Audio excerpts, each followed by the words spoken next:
अस्सलाम वालेकुम students. 8th class का यूनिट नंबर 4 है हमारा, pollutants and their effects on the environment. हम लोग डिस्कस क्या कर रहे थे, लास्ट जो टॉपिक था उसमें हमने डिस्कस किया था कि हम जो रिसोर्सेज हैं जो कि रीन्यूएबल भी होते हैं, नॉन रीन्यूएबल भी हैं, ठीक है। फिर हमने डिस्कस किया था इसके साथ कि फॉसल फ्यूल्स क्या होते हैं, फॉसल फ्यूल को कहाँ कहाँ इस्तेमाल किया जा रहा है। फिर रिसोर्सेज की कंजर्वेशन के लिए हमने 3 टर्म्स पढ़ी थी जिनमें था रिड्यूस, रीयूज़ एंड रिसाइकल। अब जो हमारी लास्ट टॉपिक कह सकते हैं इस यूनिट का, वो सेविंग ऑफ द अर्थ से रिलेटेड है, ठीक है। कि हम अपने माहौल को, अपनी ज़मीन के अंदर जिस माहौल में हम रह रहे हैं, पोल्यूशन को कैसे कंट्रोल कर सकते हैं। अच्छा जी, सेविंग ऑफ द अर्थ, जो ज़मीन अर्थ है हमारे सोलर सिस्टम में या सोलर सिस्टम में, अर्थ एक ऐसा प्लैनेट है जहाँ पे लाइफ सरवाइव करती है, ठीक है, जहाँ पे ज़िंदगी मुमकिन है।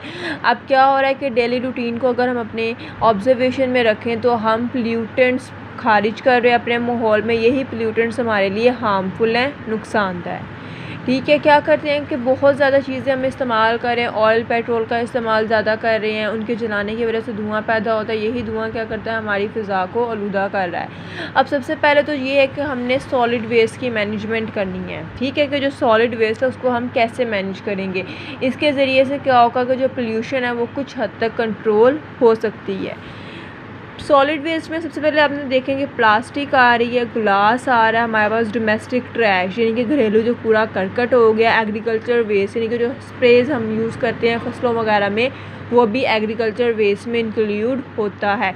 स्टायरोफोम या आम जो सी फोम होते हैं, कोई भी हम चीज़ लेके आते हैं तो उनमें से वाइट कलर का फोम निकलता है, उसे स्टायरोफोम कहते हैं, और ये भी इनडायरेक्टली हमारे माहौल को आलूदा कर रहा है। क्या करते, पोल्यूट कर रहे हैं हमारे इन्वायरमेंट को। अगर हम इन चीज़ों को जलाते हैं, इन सब चीज़ों को, तो ओपन प्लेसेस में, खुली जगह में, तो क्या होता है जी, बर्निंग की वजह से ब्लैक स्मोक पैदा होता है, सही है ना, ब्लैक कलर का धुआं पैदा होता है। और ये इस ब्लैक कलर के धुएं के अंदर कार्बन डाइऑक्साइड और कार्बन मोनोऑक्साइड, ये दोनों गैसेस हो सकती हैं।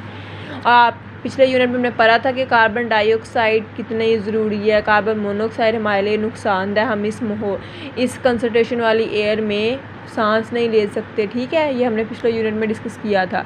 अब इनको मैनेज करना है प्रॉपरली, कैसे करेंगे। सबसे पहले तो लैंडफिल प्रोसेस है, इंक्रीनेशन प्रोसेस है, रिसाइकलिंग प्रोसेस है। लैंडफिल का मतलब होता है कि ज़मीन के अंदर दबाना, कि कोई भी सॉलिड वेस्ट है, प्लास्टिक, ग्लास हो गया, कूड़ा करकट वगैरह होगा, उसको बरीड दबाया जाए मिट्टी के अंदर, और हाइजेनिक कंडीशंस को मद्देनज़र रखते हुए। और अगर हाइजेनिक कंडीशंस को मद्देनज़र रखेंगे तो हम उसको मेंटेन भी कर सकते हैं।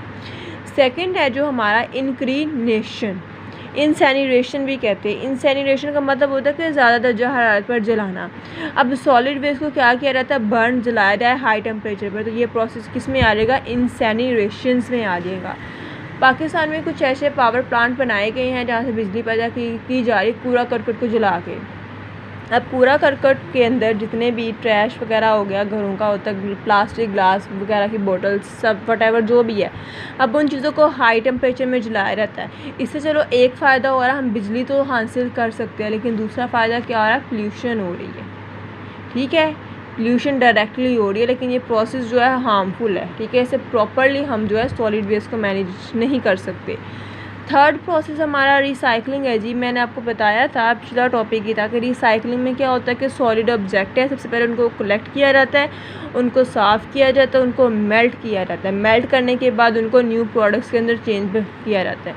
इसमें प्लास्टिक ले लें, ग्लास ले लें, स्टील की कैंस ले लें, कॉपर की वायर्स ले लें, ये सारे क्या हैं, सॉलिड ऑब्जेक्ट हैं। और इन सब को कलेक्ट, क्लीन और मेल्ट करने के बाद हम इनसे न्यू प्रोडक्ट बनाते हैं, कि पिछली प्रोडक्ट के ज़रिए से हम अपना नया प्रोडक्ट हासिल कर लेते हैं। अब इन तीनों प्रोसेस का जो मकसद ये है कि पोल्यूशन रिड्यूस हो जाती है कुछ हद तक। क्योंकि जो इंसैनिरेशन वाला है ना, कि हवा में जलाया जाए सॉलिड वेस्ट को, कूड़ा करकट को जलाया जाए हाई टेम्परेचर पर, तो ये ज़्यादा बेस्ट नहीं है, क्योंकि इसमें कार्बन डाइऑक्साइड, कार्बन मोनोऑक्साइड जैसी गैसेस प्रोड्यूस होती हैं, और ये नुकसानदेह है हमारे लिए। क्वेश्चन आपका आ रहा है ये, रिसाइकलिंग इज़ नहीं, suggest waste for proper management of solid waste. ठीक है, ये आपका क्वेश्चन है, 9 वाला क्वेश्चन है आपका, ये आपका कवर हो रहा है इस टॉपिक में। ये जस्ट आपको बताया गया, ठीक है, तो आपने ये याद नहीं करना है। इसमें सबसे पहले आपने यहाँ से करना है सॉलिड वेस्ट, यहाँ से बर्न तक करना है। ठीक है, बर्न के बाद आपने दे शुड बी मैनेज्ड यहाँ तक करना है। फिर इसके बाद लैंडफिल वाला यहाँ तक करना है, कंडीशंस तक। इंसेनरेशन पूरा पॉइंट है, और रिसाइकलिंग वाला पूरा ही करें। पूरा क्यों करें? क्योंकि आपने ये पीछे पढ़ा हुआ है सारा। ठीक है, तो ये आपका क्वेश्चन पूरा का पूरा कवर हो रहा है इसमें, आपने अच्छे से याद करना है। अल्लाह हाफिज़।